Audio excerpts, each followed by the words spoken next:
شكرا عبد الله. الاستاذ فادي مطوع رئيس مجلس اداره نادي الرائد. لا نبي الابتسامه اللي قبل شيء. ابو بندر، يعني بعد مستوى متراجع على الاقل من حيث النتائج، خسارتين اليوم وتعادل مع الحزم، اليوم تعادل من جديد. برايك هل يعتبر تعادل يعكس مستوى المباراه اذا كنا نتحدث عن مستوى المباراه؟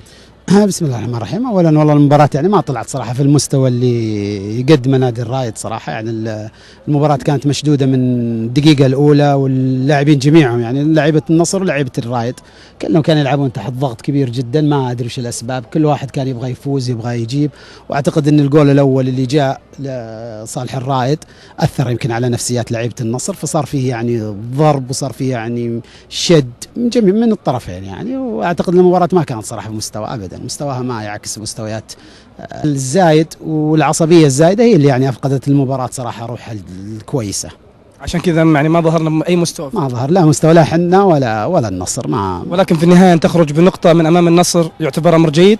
والله شوف يعني احنا كنا يعني قريبين ان نخرج ب3 نقاط صراحه، لكن عاد الحمد لله. والنصر برضه يعني جاتهم فرص، اعتقد فرص هنا فرص هنا كانت مهدره للطرفين يعني لنا وللنصر صراحه يعني. في بدايه المشوار كان الرائد يتقدم بشكل جيد، وصل الى النقطه 11 اليوم الى النقطه 12، لكن شاهدنا بمجرد خساره من التعاون والاتحاد ياتي عتب جماهيري على المدرب لكن تقارن بين العام الماضي تجد ان البدايه اقوى بكثير.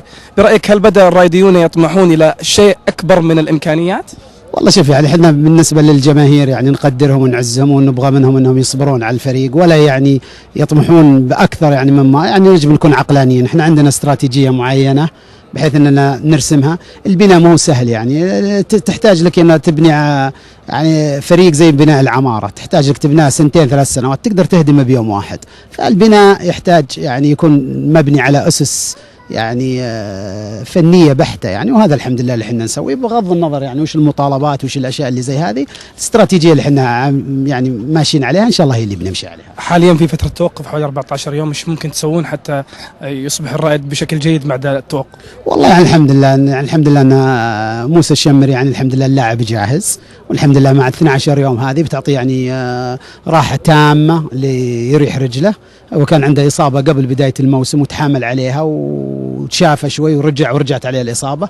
الحمد لله يعني اعتقد ان 12 يوم هذه بتخلي يعني لاعيبتنا المصابين يرتاحون وبتنعيد اوراق الفريق من جديد، وان شاء الله اننا نكون ان شاء الله يعني نسعد جماهيرنا ان شاء الله. اخيرا خارج اطار هذه المباراه نهائيا بعد ان اغلقنا ملفها، اقول فقط من خلال صحيفه شمس اليوم يظهر يعني تقريبا صفحه كامله عثمان الشلاش يتحدث عن فهد المطوع في كثير من التفاصيل، يقول كيف يريد ان يفوز على فريق التعاون وهو يلبس هذا الشال، يعني يتحدث كانه يتحدث عن انتماء.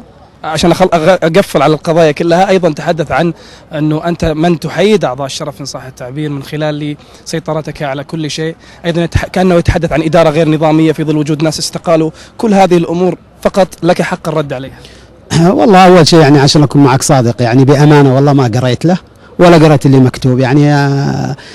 احنا لو انه بنسمع وش تقول العصافير كان ما زرعنا بصراحه يعني. لكن انا اعتقد ان اذا كان قال الكلام هذا وانا ما قريته طبعا فهو مخطئ. والشخص هذا يعني معروف انه يهاجم جميع الادارات السابقه والحاليه. الرجل يبحث عن يعني مصالح شخصيه وشخصيا معي انا. اذا هو يقول اني انا احيد اعضاء الشرف يعني بيش يعني وش كيف احيد اعضاء الشرف يعني من خلال ايش يعني ادفع تذاكر ولا وش يعني في يمكن يتكلم بشكل عام يعني. والله انا اعتقد انه هو بياخذ في الصفقات يعني هو اعتقد انه بياخذ يعني اكبر من حجمه من بنتكلم عنه. لكن انا صدقني يعني بندر واضح في شيء شخصي بينكم؟ لا الرجل يطالبني بعموله يعني هذا الشيء الشخصي. الرجل يطالبني بعموله مهله يعني عندي رسائل تثبت الشيء هذا يعني. هو صراحه يعني يتكلم انا من زمان. بندر عموله في ايش؟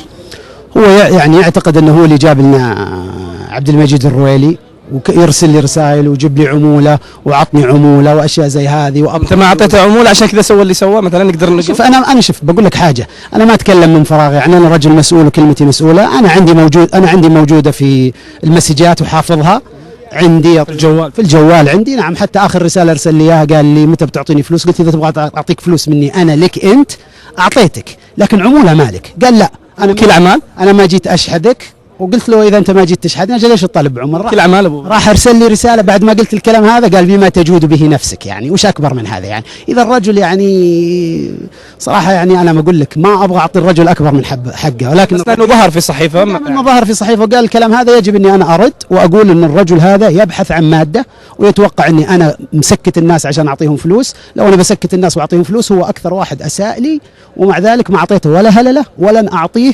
وقلت له اذا تبغى اعطيك مساعده انا اعطيك، لكن اعطيك عموله انت مالك عموله، لا انت وكيل اعمال ولا لك دخل ولا شيء. وكيل اعمال عبد المجيد الرويلي هو عبد الله الشريده، وعبد الله الشريده نقل اللاعب لنا عن طريق الاستاذ خالد السيف، وخالد السيف هو اللي قاد المفاوضات، وتمت العموله بالكامل لعبد الله الشريده وعبد المجيد. هو يجي ياخذ ليش؟ اذا هو يبغى فلوس ابدا يجي ومستعدين نساعده، يعني ما عندنا اي مشكله. ما تقصر. لكن زي ما قلت لك انا ما نبغى نعطيه اكبر من حجمه، ولكن هو اجبرني، انا ما والله مو اسلوبي اني ارد زي هذه ومهاترات.